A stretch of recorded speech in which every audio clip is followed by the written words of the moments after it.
Hello दोस्तों। आज हम लोग बिहार पुलिस के लिए खान सर का 7वां टेस्ट देख रहे हैं। इसके पहले 6 और टेस्ट अपलोड किया जा चुका है। जिन लोगों ने नहीं देखेंगे जाके इसके प्ले लिस्ट में देख सकते हैं। तो आज हम लोग अब शुरू करते हैं सेट नंबर 7वां।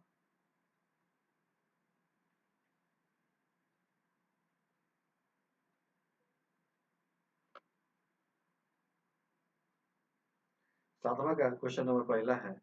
भारतीय संविधान में भारतीय संविधान में सामाजिक न्याय का प्रमुख उद्देश्य क्या है? भारतीय संविधान में सामाजिक न्याय का प्रमुख उद्देश्य क्या है? इसका आंसर होगा क्या होगा? सभी वर्गों को समान अवसर देना। सभी वर्गों को समान अवसर देना। लोकतंत्र की सफलता का मुख्य आधार क्या है? लोकतंत्र की सफलता का लोकतंत्र की सफलता का मुख्य आधार क्या है? सक्रिय और शिक्षित नागरिकता। सक्रिय और क्या शिक्षित नागरिकता। भारतीय राष्ट्रीय कांग्रेस द्वारा भारतीय राष्ट्रीय कांग्रेस द्वारा 25 पैसे वार्षिक चंदा लेकर 25 पैसे वार्षिक चंदा लेकर सदस्यता देने का मुख्य उद्देश्य क्या था? उसका मुख्य उद्देश्य क्या था? सभी वर्गों को संगठन से जोड़ना। सभी वर्गों को संगठन से जोड़ना। भारतीय संविधान सभा की सर्वप्रथम अध्यक्षता किसने की थी? भारतीय संविधान सभा की सर्वप्रथम अध्यक्षता किसने की थी? डॉक्टर सच्चिदानंद सिन्हा ने। डॉक्टर सच्चिदानंद सिन्हा ने। आजादी के समय भारतीय नेताओं के बीच आजादी के समय भारतीय नेताओं के बीच किस बात पर आम सहमति बन चुकी थी? किस बात पे आम सहमति बन चुकी थी? इसका आंसर होगा भारत लोकतंत्र पर आधारित शासन व्यवस्था अपनाए। भारत लोकतंत्र पर आधारित क्या है? शासन व्यवस्था अपनाए।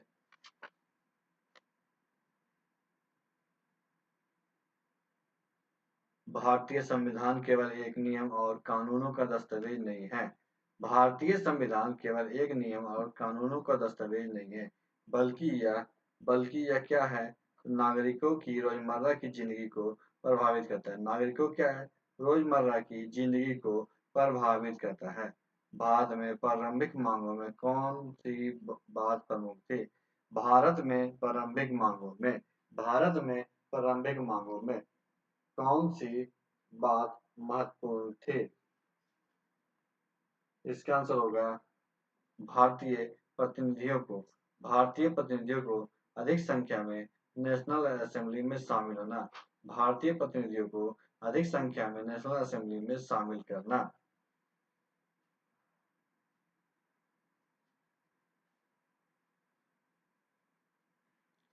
भारतीय संविधान सभा ने भारतीय संविधान सभा ने संविधान बनाने का कार्य कब प्रारंभ किया था? भारतीय संविधान सभा ने संविधान बनाने का कार्य कब प्रारंभ किया था? इसका आंसर होगा सी 9 जनवरी 1946 को। 9 जनवरी 1946 को। संविधान में उल्लिखित नियमों को संविधान में उल्लिखित नियमों को क्या कहा जाता है?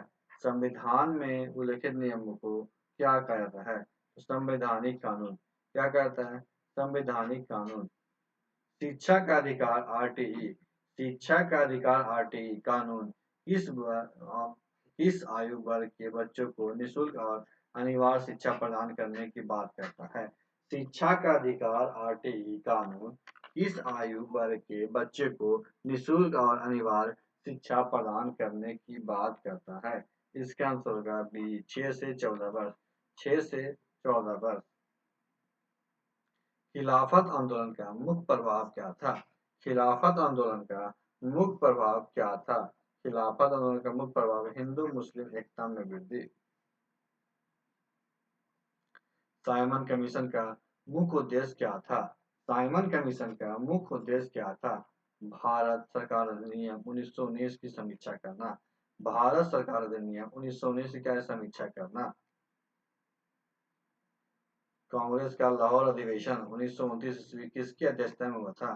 कांग्रेस का लाहौर अधिवेशन 1929 किसकी अध्यक्षता में हुआ था?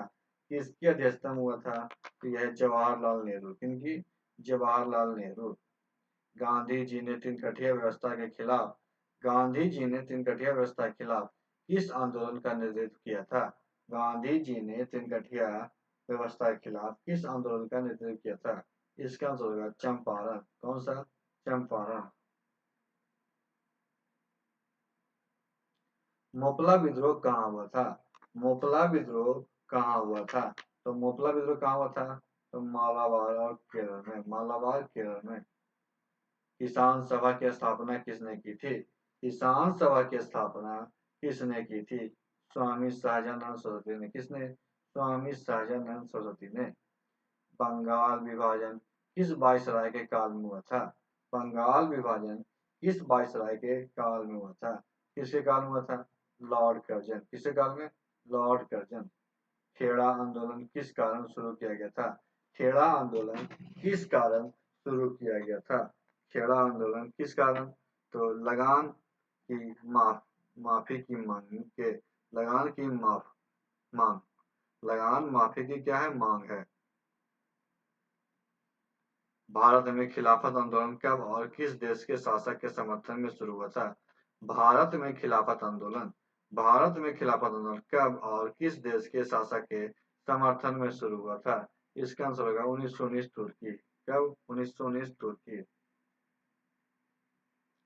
लखनऊ समझौता किन दो प्रमुख संगठनों के बीच हुआ था? लखनऊ समझौता किन दो प्रमुख संगठनों के बीच हुआ था? इसका आंसर है भारतीय राष्ट्रीय कांग्रेस और मुस्लिम लीग। भारतीय राष्ट्रीय कांग्रेस और मुस्लिम लीग। लैटेराइट मृदा में किस प्रकार की फसल उगाई जाती है? लैटेराइट मृदा में किस प्रकार की फसल उगाई जाती है? चाय, कॉफी और काजू। चाय, कॉफी और क्या है? काजू। निम्नलिखित में से कौन सा भूक्षरण का प्रमुख कारण नहीं है? निम्नलिखित में से कौन सा भूक्षरण का प्रमुख कारण नहीं है? इसका आंसर होगा वृक्षारोपण।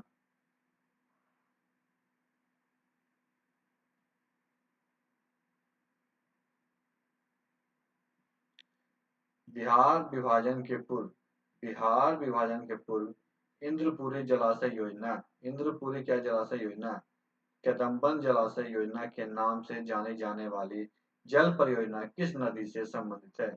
जल परियोजना किस नदी से संबंधित है? जिसका उद्देश्य सोन परियोजना की सिंचाई को स्थायित्व प्रदान करना। जिसका उद्देश्य क्या था? सोन से परियोजना की सिंचाई को स्थायित्व प्रदान करना। इसका आंसर क्या होगा? सोन नदी। बिहार में अति जल दोहन से किस तत्व का संकेंद्रण बढ़ा है? बिहार में अति जल दोहन से किस तत्व का संकेंद्रण बढ़ा है? इसका आंसर होगा आर्सेनिक। कौन सा? आर्सेनिक। भारत में वनों की कमी का एक बड़ा कारण क्या है? भारत में वनों का ह्रास का एक बड़ा कारण क्या है? कृषिगत भूमि का फैलाव। कृषिगत क्या है? भूमि का फैलाव। चिपको आंदोलन किससे संबंधित है? चिपको आंदोलन किससे संबंधित है? चिपको आंदोलन किससे संबंधित है? पर्यावरण संरक्षण और वृक्ष की रक्षा। पर्यावरण संरक्षण और क्या? वृक्ष की रक्षा। महात्मा बुद्ध ने वृक्षों को किस प्रकार का जीवधारी कहा था? महात्मा बुद्ध ने वृक्षों को महात्मा बुद्ध ने क्या वृक्षों को किस प्रकार का जीवधारी कहा था? 27 का आंसर हो जाएगा बी, असीमित, दयालु और उदारपूर्ण। असीमित क्या? दयालु और उदारपूर्ण। हाल ही में बिहार सरकार ने हाल ही में बिहार सरकार ने गया शहर का नाम बदलकर क्या रखा? गया शहर का नाम बदलकर क्या रखा? तो गया जी। बिहार से लोकसभा के कितने सदस्य चुने जाते हैं? बिहार से लोकसभा के बिहार से लोकसभा के कितने सदस्य चुने जाते हैं? 40। किस नदी को बिहार की जीवन रेखा माना जाता है? किस नदी को बिहार की जीवन रेखा माना जाता है? किस नदी को? तो गंगा नदी।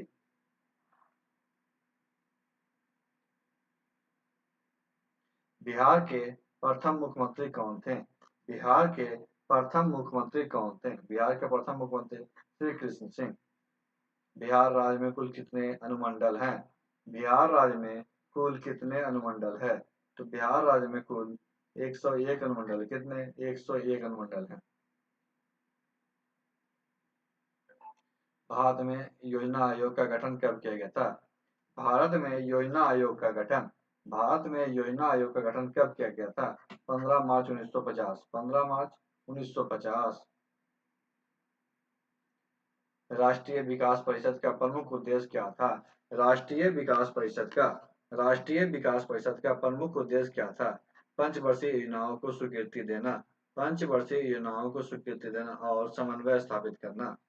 राष्ट्रीय आय का क्या अर्थ है? राष्ट्रीय आय का क्या अर्थ है? देश के नागरिकों द्वारा एक वर्ष में उत्पादित वस्तुओं और सेवाओं का कुल मूल्य। उत्पादित वस्तुओं और क्या सेवाओं का कुल मूल्य। निम्न में से कौन गरीबी को मापने वाली रिपोर्ट जारी करता है? निम्न में से कौन गरीबी को मापने वाला रिपोर्ट जारी करता है? तो इसका आंसर है नीति आयोग के अंतर्गत एनएसएसओ। नीति आयोग के अंतर्गत क्या एनएसएसओ। मैडिसन के अनुसार धनी देशों में आय बढ़ने से स्तर को किस का संकेत माना जाता है? धनी देशों में आय बढ़ने के स्तर बढ़ते स्तर को किसका संकेत माना जाता है? किसका? आर्थिक वृद्धि का। किसका? आर्थिक वृद्धि का। भारत ने हाल ही में महत्वपूर्ण खनिजों की आपूर्ति श्रृंखलाओं को बढ़ाने के लिए किस देश के साथ एक समझौता ज्ञापन एमओयू पर हस्ताक्षर किए? किस देश ने हस्ताक्षर किए?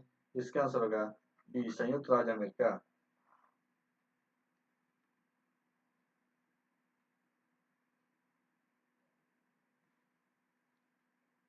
एस ए आर एस आजीविका मेला 2024 का मेजबान कौन था? सरस आजीविका मेला 2024 का मेजबान कौन था? तो गुरुग्राम। कौन था? गुरुग्राम। सुधार और योजना में महाराजा हरि सिंह पुरस्कार विश्व 25 में किससे सम्मानित किया गया? इसका आंसर होगा मनोज सिन्हा। किसे?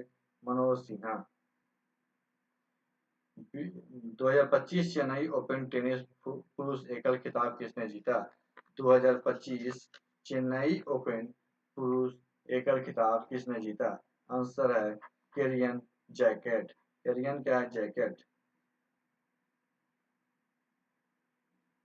वेटिंग फॉर ए वीजा निम्नलिखित में से किस व्यक्ति की आत्मकथा है? वेटिंग फॉर ए वीजा निम्नलिखित में से किस व्यक्ति की आत्मकथा है? इसका बी आर अम्बेडकर। किसका? B R Ambedkar. Bhitarkanika national park किस राज्य में स्थित है? भीतरकनिका नेशनल पार्क किस राज्य में स्थित है? इसका आंसर होगा बिहार। कहाँ? बिहार में। जनवरी 2025 में किस देश ने आधिकारिक रूप से ब्रिक्स के पूर्ण सदस्यता में शामिल हुआ? ब्रिक्स के पूर्ण सदस्यता में कौन शामिल हुआ? इसका आंसर होगा इंडोनेशिया। ग्लोबल रिस्क रिपोर्ट 2025 किस संगठन ने जारी किया? ग्लोबल रिस्क रिपोर्ट 2025 किस संगठन ने जारी किया? इसका आंसर है विश्व आर्थिक मंच। किसने? विश्व आर्थिक मंच ने।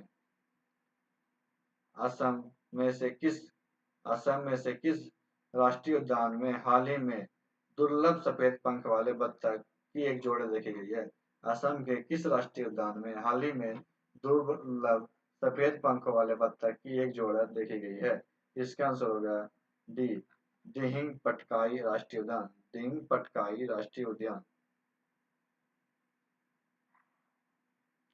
राष्ट्रीय विज्ञान दिवस की 2025 की थीम क्या है? राष्ट्रीय विज्ञान दिवस 2025 का थीम क्या है? विकसित भारत के लिए विज्ञान और नवाचार में वैश्विक नेतृत्व हेतु भारतीय युवाओं को सशक्त करना। वैश्विक नेतृत्व क्या है? भारतीय युवाओं को सशक्त करना। अप्रैल 2025 में स्टेट थंडर 2025 ए अप्रैल 2025 में स्टेट थंडर 2025 ए नामक एक सैन्य अभ्यास की शुरुआत किस देश ने की थी? इसका आंसर होगा चीन। कौन सा देश? चीन। कोयना बांध स्थित है। कोयना बांध कहाँ स्थित है? तो कोयना बांध महाराष्ट्र में। कहाँ? महाराष्ट्र में। सादिर किस नृत्य शैली का प्राचीन नाम है? सादिर किस नृत्य शैली का प्राचीन नाम है? इसका है भारतनाट्यम के। तो आज की वीडियो पर समाप्त करते हैं। वीडियो अच्छा लगे वीडियो लाइक कीजिएगा, दोस्तों का शेयर कीजिएगा और हमारे चैनल को भी सब्सक्राइब कीजिएगा। वीडियो देखने के लिए आपका धन्यवाद।